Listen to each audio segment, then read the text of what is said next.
नमस्कार साथियों। पिछले व्याख्यान में हमने कन्फ्यूशियस जो महान चीनी दार्शनिक हैं उनके संबंध में बात की और उनके जीवन परिचय, उनके समय की परिस्थितियाँ, उनके दार्शनिकता के कुछ प्रेरणादायी वाक्य, कोटेशंस, इनके संबंध में हमने विस्तार से बात की।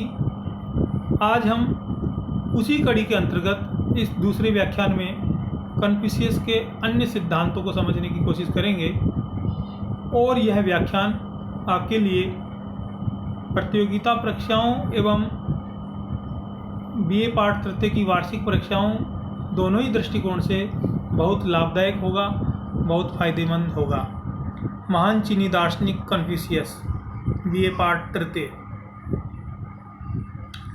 कन्फ्यूशियस के चिंतन का दार्शनिक आधार, इसकी बात हम इस व्याख्यान में करेंगे। देखिए मित्रों, कन्फ्यूशियस के समस्त दार्शनिक विचारों का आधार दो सिद्धांतों पर टिका हुआ है। ये बात आपको समझना होगा। उनके समस्त दार्शनिक विचारों का आधार, चिंतन का आधार दो सिद्धांतों पर टिका हुआ है और ये चीनी भाषा में है। एक तो यांग और यिंग। यांग से उनका तात्पर्य स्वर्ग से है और यिंग से उनका तात्पर्य पृथ्वी से है। तो यानी उनके चिंतन का, उनके दार्शनिक विचारों का आधार स्वर्ग और पृथ्वी के ऊपर टिका हुआ है, यानी यांग और यिंग के सिद्धांतों के आधार पर टिका हुआ है। और ये स्वर्ग का जो चिंतन है और जो पृथ्वी का जो चिंतन है, ये क्या है, इसको हम समझने की कोशिश करते हैं। कन्फ्यूशियस के अनुसार यांग सृष्टि की आधारभूत सृजनात्मक शक्ति है। सृष्टि की आधारभूत सृजनात्मक शक्ति, इसे आध्यात्मिक सत्ता या परम सत्ता भी कह सकते हैं। यांग को आध्यात्मिक सत्ता या परम सत्ता भी कह सकते हैं। यानी यह पारलौकिक अवधारणा है। कन्फ्यूशियस ने यिंग के अंतर्गत समस्त जड़ जगत, मनुष्य के सामाजिक जीवन एवं भौतिक जीवन को सम्मिलित किया है। उनके अनुसार समस्त नैतिकता का स्रोत स्वर्ग है, इसलिए मनुष्य एवं उसके सामाजिक राजनीतिक जीवन को स्वर्ग के नैतिक मूल्यों के अनुरूप होना चाहिए। कन्फ्यूशियस के अनुसार स्वर्गीय सुख का मूल इसी पृथ्वी पर है, स्वर्ग में नहीं है। कन्फ्यूशियस कहते हैं कि यदि कोई कहे कि जैसे अपने यहाँ भारतीय दर्शन में धारणा है कि आप अच्छे कर्म करोगे तो स्वर्ग में जाओगे और अगर आप बुरे कर्म करोगे तो फिर नरक में जाओगे, तो ये स्वर्ग और नरक की धारणा या पारलौकिक और व्यवहारिक जो लौकिक और पारलौकिक जीवन की जो अवधारणा है, वैसा चिंतन कन्फ्यूशियस ने भी चीनी दर्शन में करने की कोशिश की कि स्वर्गीय सुख का मूल इसी पृथ्वी पर है, स्वर्ग में नहीं है। अपने यहाँ भी कई बार कहा जाता है, आपने भी सुना होगा कि अच्छे कर्म करोगे तो यहीं स्वर्ग है, आपको जन्नत नसीब हो। स्वर्ग किसने देखा, ये काल्पनिक हो सकता है। लेकिन अगर आप अच्छे कर्म करोगे, अपने अच्छा व्यवहार रखोगे, अच्छे सिद्धांत रखोगे, अच्छा क्रियाकलाप रखोगे, तो आपका जीवन पृथ्वी पर ही स्वर्ग में रहेगा, सुख में रहेगा, और वही स्वर्ग है। स्वर्ग मनुष्य के भीतर ही है, अलौकिक प्रतिबिंबों में नहीं है। ये जो अलौकिक प्रतिबिंबों की बात करते हैं, पारलौकिक प्रतिबिंबों की बात करते हैं ना, वो कन्फ्यूशियस कहते हैं कि अलौकिक प्रतिबिंबों में स्वर्ग नहीं है, स्वर्ग मनुष्य के भीतर है, पृथ्वी पर ही है। कन्फ्यूशियस के समस्त दार्शनिक चिंतन का आधार चार तत्वों के मिश्रण से बना है। चार तत्वों के मिश्रण से बना समस्त दार्शनिक चिंतन का आधार, जिसे कन्फ्यूशियस ने रन का सिद्धांत कहा है। कन्फ्यूशियस उसको रन का सिद्धांत कहते हैं। रन का सिद्धांत, ये कई बार ये प्रतियोगी परीक्षाओं में और बीए पाठ तृतीय की परीक्षाओं में लघुतरात्मक प्रश्न के रूप में पूछा गया है कि रन का सिद्धांत क्या है और रन का सिद्धांत किसने दिया। तो ये कन्फ्यूशियस का सिद्धांत है और रन का सिद्धांत में चार तत्वों की बात करते हैं। बहुत बार ये प्रतियोगी परीक्षाओं में पूछा गया ये प्रश्न, रन का सिद्धांत। तो ये चार तत्व कौन से हैं, इनके बारे में अपन जानने की कोशिश करते हैं। पहला रन यानी मानव प्रेम। दूसरा ई यानी न्याय, तीसरा ताओ यानी नैतिकता, चौथा तेह यानी सदाचार। ये 4 तत्व उन्होंने बताए। रन, ई, ताओ, तेह यानी मानव प्रेम, न्याय, नैतिकता और सदाचार। इन 4 तत्वों की बात कन्फ्यूशियस अपने सिद्धांत में करता है और इनका युक्ति संगत तार्किक प्रयोग करने की भी बात कन्फ्यूशियस अपने चिंतन में करता है। इन चारों तत्वों में रन का तत्व सबसे अधिक महत्वपूर्ण है, जो पहले नंबर का है, यानी मानव प्रेम। रन का तत्व सबसे अधिक महत्वपूर्ण है। मानव प्रेम, रन का अर्थ इन्होंने मानव प्रेम बताया, वह सबसे महत्वपूर्ण है। रन से तात्पर्य मानव प्रेम से है।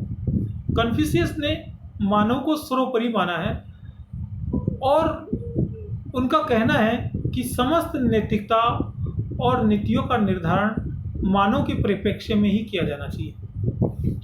यानी कई बार ऐसा लगता है कन्फ्यूशियस को जब हम पढ़ते हैं तो ये मानवतावादी विचारक नज़र आते हैं, क्योंकि इनका जो समस्त चिंतन है, जो समस्त चिंतन का जो केंद्र है वह मानव है।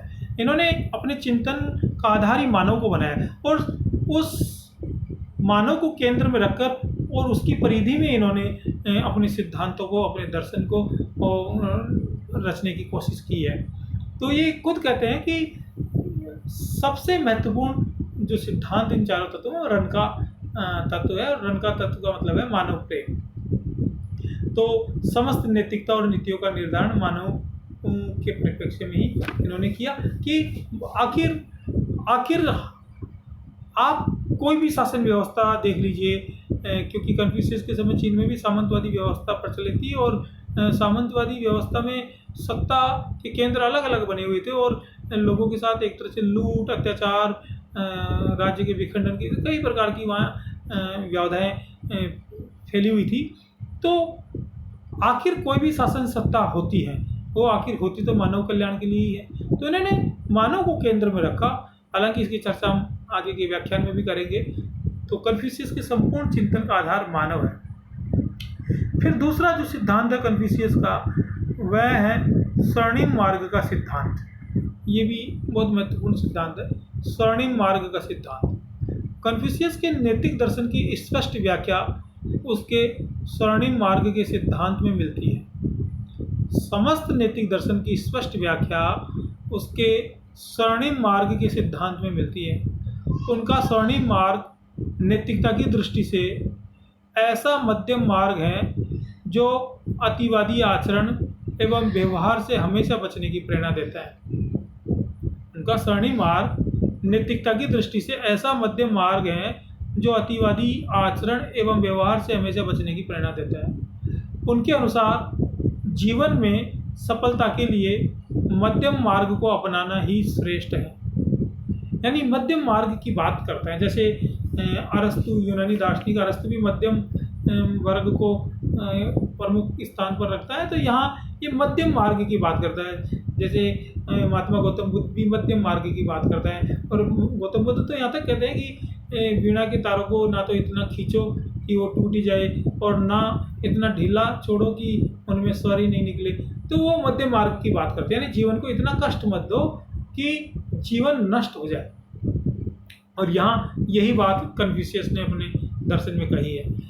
तो इस प्रकार कन्फ्यूशियस भी मध्यम मार्ग को अपनाने के समर्थक थे। यानी उन्होंने मध्यम मार्ग का समर्थन किया।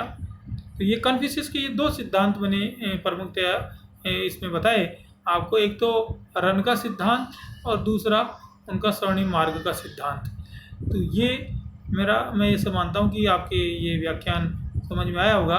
और आगे की बहुत सी परीक्षाओं में ऐसा प्रश्न पूछा जा सकता है जो अभी मैंने बताया कि 2 रन का सिद्धांत, एक स्वर्णिम मार्ग का सिद्धांत। स्वर्णिम मार्ग का सिद्धांत भी आपको ये मध्यम मार्गी सिद्धांत है, जिसमें ना तो कठोरता की बात की जाती है और ना बहुत अधिक लिबरलता की बात की जाती है। और इसमें मानवीय शासन को मर्यादित रखने के साथ साथ, शासन को आचरणबद्ध रखने के साथ साथ, शासन को विधिवत रखने के साथ साथ इन्होंने मानवीय आचरण की शुद्धता, मानवीय आचरण की सत्यता और मानवीय आचरण की यथार्थता की भी बात इन्होंने इस सिद्धांत में कही।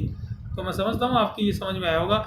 यदि आपकी ये व्याख्यान समझ में आया तो मेरे इस वीडियो को लाइक करिए और शेयर करिए और सब्सक्राइब करिए।